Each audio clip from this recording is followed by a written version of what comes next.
Hi guys, welcome back to the channel, or welcome along to the channel if this is the first video you've watched. Today, just a quick video about MSPSL.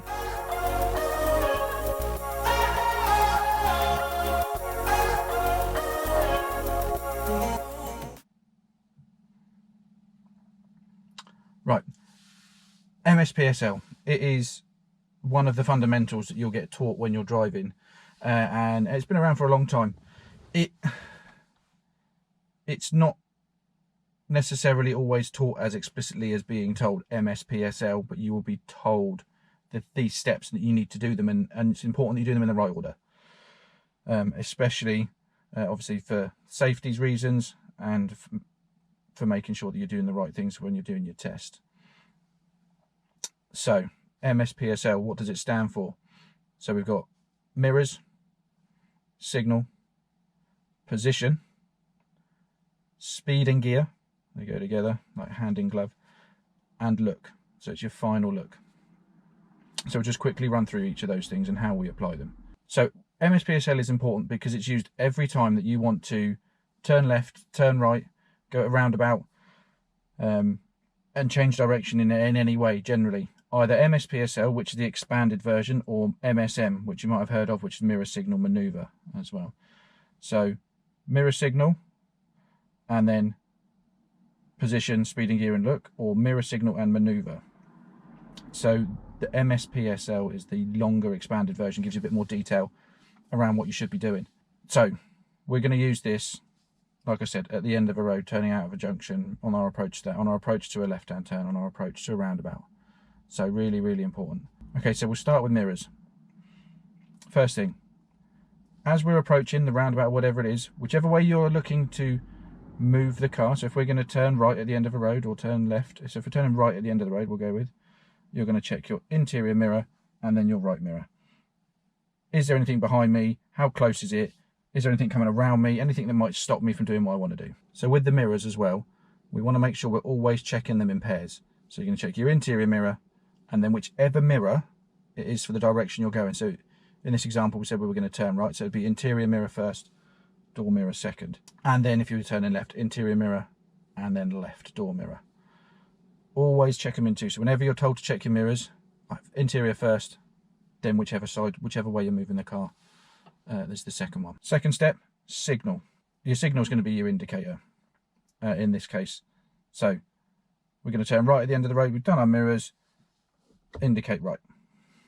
Okay, let everyone know what we're doing. So can we do it?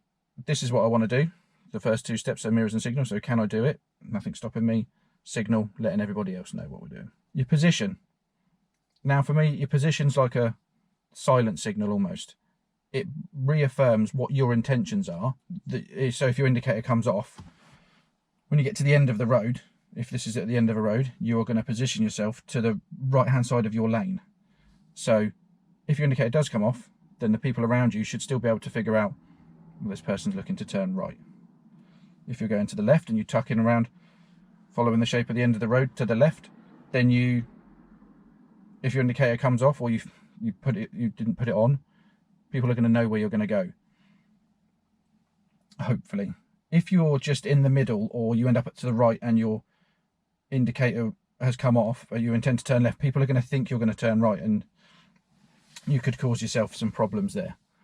And it invites people to take that side of you down that left hand side. So position's really, really important. Next, speed and gear. So as we get into the end of a road, we've checked that it's safe, we've let people know what we're doing, and we've positioned the car in a way to enable us to do what we intend to do. So in this scenario, it was turning right. You then need to slow down. So you need to adjust your speed. So you need to slow down so that you could stop if you needed to. But if you can, when you get to the end and you're doing your final checks, you can see that it's safe, you might not have to stop. So you want to slow down, really slow down, so that you're allowing yourself the time to do your final step, which is that look. So you're slowing down. So we said speed, that's that bit, and then gear, you pick the appropriate gear. So depending on what you can see at the end of the road, for me at the end of the road it's going to be first or second gear, and depending on the scenario, if it's a roundabout it might be a slightly different gear. So choose the gear that's appropriate for the speed that you're going to be doing. And so finally we're on to L, so your final look. As you're approaching a roundabout, a junction, or whatever it may be, you don't not look until you've done all those the other steps. You'll be looking and assessing the whole time. Where's my gap? Because those assessments help you decide on your speed and what gear you might need. Because if it's clear, you're going to not need to go down to a first gear and almost stop. You're going to be positioning yourself. You're going to be looking. You're not going to do all of this with your eyes closed. So it's really, really important that you don't just leave you looking right to the end. You're going to be assessing the whole way through. Can I go? Can I go? Adjusting your speed to fit in behind something else, if that's a possibility. So your final look is really your safety check. So you've got to the end of the road, you've checked right, you're going to check right, you're going to check left, make sure you're clear to the left. If that's still good, check right one more time and on you go. And that's it. That's getting yourself in a good routine. So that routine is going to help you be safe at every junction. So if you've watched my video, I'll link it up the top here, about the top 10 reasons for failing your driving test. Number 1 is observations at a junction. Now, this will help to prevent that becoming an issue for you, because you're setting the car in the right place, you're setting yourself at the right speed, you're giving yourself time. You've got to give yourself time to make the observations, to give yourself a chance to see what's going on, assess the situation, and then you can go. Now, that just about wraps this one up. It's not a very in-depth video. This is just a basic overview. So you've got to hit those spots. So check your mirrors. So mirrors, M. Signal, so to let people know what you're doing. Position the car in the right place. So if you're turning right, position it to the right. If you're turning left, position it to the left. Pick your appropriate lane if you've got a multi-lane roundabout. Speed and gear. Slow the car down. Give yourself time to make your observations. Give yourself that opportunity to make sure you can make an assessment. Is it safe for me to go? Do I need to stop?